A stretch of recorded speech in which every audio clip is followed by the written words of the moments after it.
We fly into Spa and we're greeted with the usual Spa weather. It was atrocious conditions. I mean, it really was shocking. Spa is often a pretty challenging track because of the weather. You know, it can be raining on one half of the track and dry on the other. I love it, actually. I love Spa. And Michael used to love Spa. You know, it was where he started his Formula One career.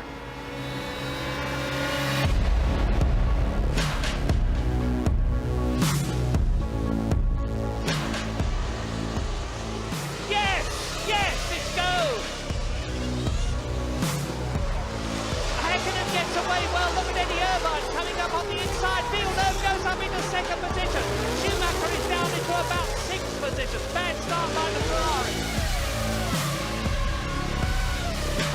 And into the wall. Who was that? Coulthard in the wall. David Coulthard into the wall. They'll stop the race. They'll have to red flag this. Terrible. Look, oh, this is quite appalling. This is the worst start for a Grand Prix that I have ever seen in the whole of my life.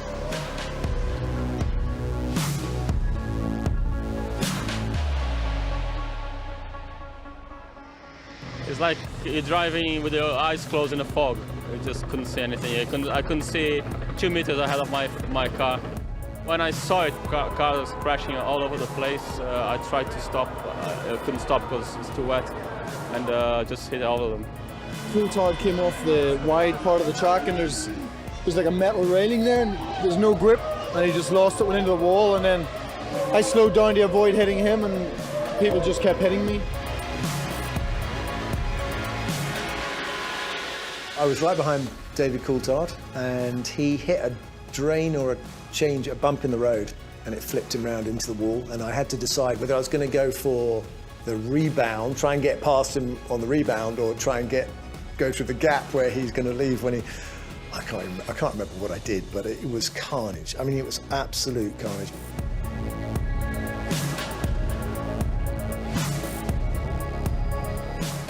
I was so careful, I was so concentrated to escape from other cars, and I was just lucky. Yeah? I hadn't made a good start, so it was a good thing we had a restart. But it was an hour after I was sitting in the car, so basically I was dying for a pee, but I didn't want to get out. I just sat in the car for a whole hour. I was freezing.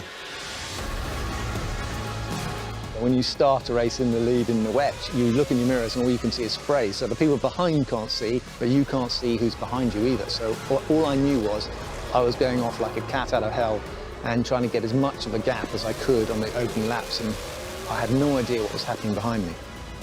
Well, of course, driving in those perilous conditions, it's a strange mixture of being terrified and at the same time exhilarated.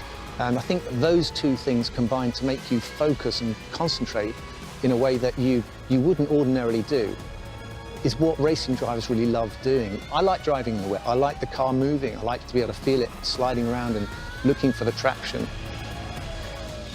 Michael was just superlative in the wet. He was on a different planet to everyone else. He was dominating the race completely.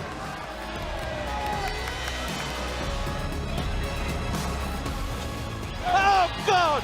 Michael Schumacher hits David Coulthard and is out of the Belgian Grand Prix. Maybe he should have been a bit more circumspect about trying to pass him, but he is out. It ended, unfortunately, with a clash with Coulthard. And I think the frustration was not so much the accident happening then, but in our view, there had been opportunities for McLaren to strike Coulthard to let Michael pass on other parts of the track, which would have been logical, safe, and easy to do. And instead, they just thought they'd irritate us a bit, I'm sure, and they'd just prod us a little bit. And Michael was lapping Coulthard. It was a non-event, really. And then David had instructions, and he finally backed off in the middle of the corner, which was disastrous.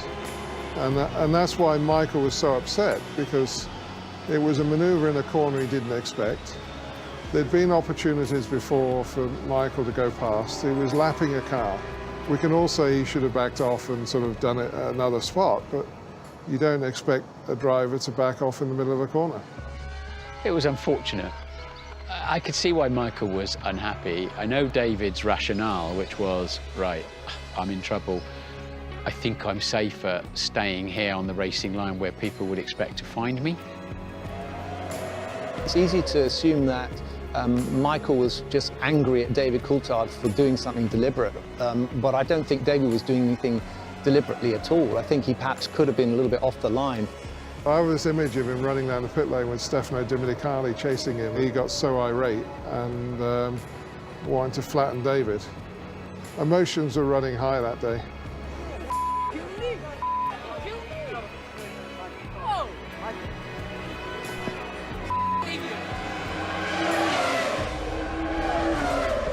I went to him and asked him whether he wanted to kill me, because that is a very, very dangerous maneuver. It has been done, and as experienced as David is, he should know that running in this condition, you should never lift on the straight without giving any kind of chance for the driver behind to see that. Instead of being 3 points in front, we're 7 points behind. That's very disappointing. He's run in the back of me, and I think his accusations of me trying to, drive him off circuit, or whatever, are just ridiculous. His words there were you trying to kill me? And I think that is disgusting behaviour for someone who's got such a good record in terms of his Formula One career. To drop into such an animalistic type aggression is mind-boggling. If Michael wants to discuss with me man-to-man the incident, then I'm more than happy to discuss it, and I sympathise with the fact that he's lost his 10 points, and that was not his intention, of course, and it wasn't my intention. But to have this sort of outburst is very worrying for everyone on the circuit. And he's made the mistake, not me. I was David's manager. So when I was commentating and saw Michael trying to punch him, I was probably thinking, don't damage my client. I don't know who'd have won that fight if they'd have got going. It would have been quite a good fight to watch, actually.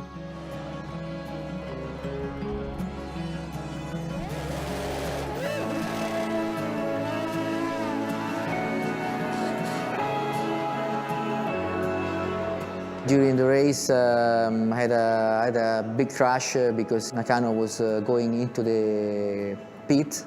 There was no visibility at all.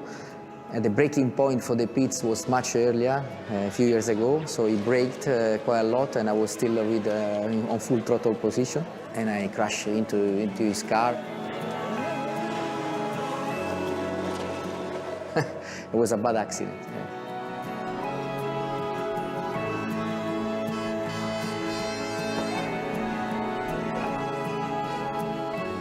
Michael is out. Michael is out. You're leading the race. You're leading the race. Michael is out. Not having been able to command a team before in my life, I thought now's the time to try and ask Eddie Jordan if he didn't mind, please, just having a word with the guy behind me, who happened to be my teammate, to make sure that he didn't do anything stupid and that would lead to neither of us finishing when we could both have a 1-2.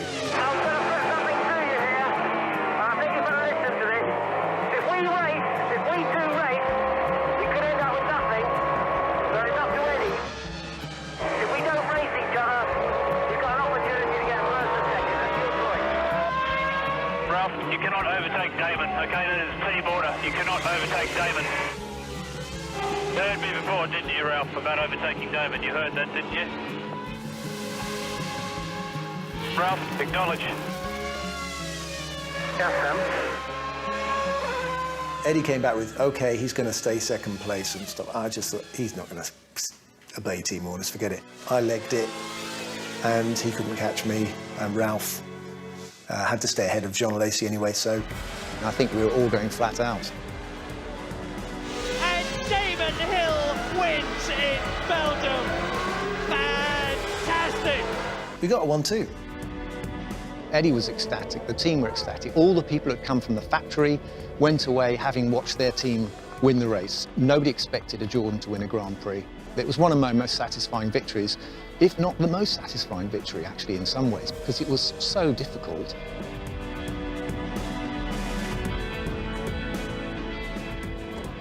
That was a fantastic day. It was a great team effort, and to think that we finished first and second in the race here at Spa, it's a very big day. Damon has won before, and this was a race that possibly Ralph felt that he had a chance to win, but he had to understand that it was better to defend the position with Alessi gaining on us or whatever. So from that point of view, both drivers did a stunning job. Damon knows how to win, and he was just so happy for the team because he will always be in history as winning 22 Grand Prix, but he'll be in history for being Jordan's first winner. If you add in the hour delay and the time before the first start, I think I was in the car for about 4 hours. So when I got out and I stood on the podium, I was trying to do my victory leap.